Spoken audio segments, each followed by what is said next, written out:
গতকাল সিআইডি আর আজ ইডির অফিসে এবার হাজিরা দিতে হবে অভিষেক বন্দ্যোপাধ্যায়কে। এমনই ঘটনা উঠে আসছে। প্রাথমিক নিয়োগ তলব মামলায় এবার অভিষেককে তলব, অর্থাৎ প্রাথমিক নিয়োগ দুর্নীতি, আর সেখানেই অভিষেককে এবার তলব। আজ সিজিও কমপ্লেক্সে অভিষেককে হাজিরা দিতে হবে। নিয়োগ দুর্নীতি মামলায় ইডির তলব। আবারও বলি, প্রাথমিক নিয়োগ দুর্নীতি মামলায় এবার ইডির তলব।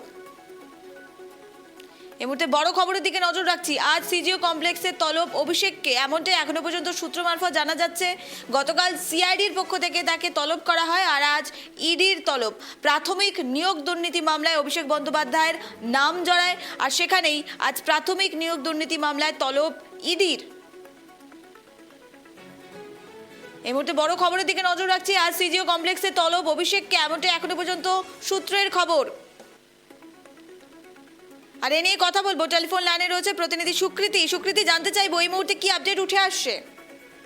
দেখো, তোমাকে প্রথমেই জানিয়ে রাখবো যে এবার প্রাথমিক শিক্ষক নিয়োগ দুর্নীতি মামলায় তলব করা হয়েছে অভিষেক বন্দ্যোপাধ্যায়কে। যেরকম জানা যাচ্ছে যে রাজ্যের নিয়োগ দুর্নীতি মামলায় আজ সোমবার তৃণমূলের সর্বভারতীয় সাধারণ সম্পাদক অভিষেক বন্দ্যোপাধ্যায়কে তলব করেছে ইডি। কেন্দ্রীয় তদন্তকারী সংস্থার পক্ষ থেকে তাকে আজ সকাল 11টায় সল্টলেকের যে দফতর ইডি সিজিও কমপ্লেক্সে, সেখানে হাজিরা দেবার কথা বলা হয়েছে। ইডি সূত্রের খবর, নিয়োগ দুর্নীতির তদন্তে বেশ কিছু নতুন নথি ও তথ্য সামনে এসেছে। সেই সূত্র ধরেই আজ অভিষেক বন্দ্যোপাধ্যায়কে জিজ্ঞাসাবাদ করতে চান তদন্তকারী আধিকারিকরা।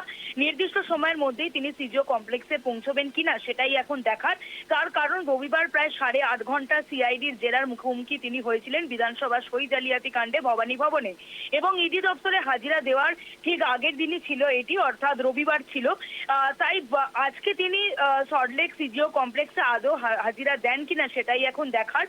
তার কারণ, গতকালই তাকে ম্যারাথন জিজ্ঞাসাবাদ করে সিআইডি বিধানসভা সই জালিয়াতি কাণ্ডে।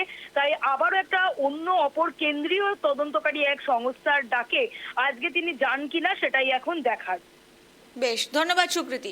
অর্থাৎ যে খবরের দিকে নজর রাখছিলাম, গতকাল সিআইডির পক্ষ থেকে অভিষেক বন্দ্যোপাধ্যায়কে তলব করা হয়, আর আজ সিজিও কমপ্লেক্সে ইডির এই তলব, যেটি জানা যাচ্ছে প্রায় 11টা নাগাদ তাকে সিজিও কমপ্লেক্সে হাজিরা দেওয়ার নির্দেশ দেওয়া হয়েছে।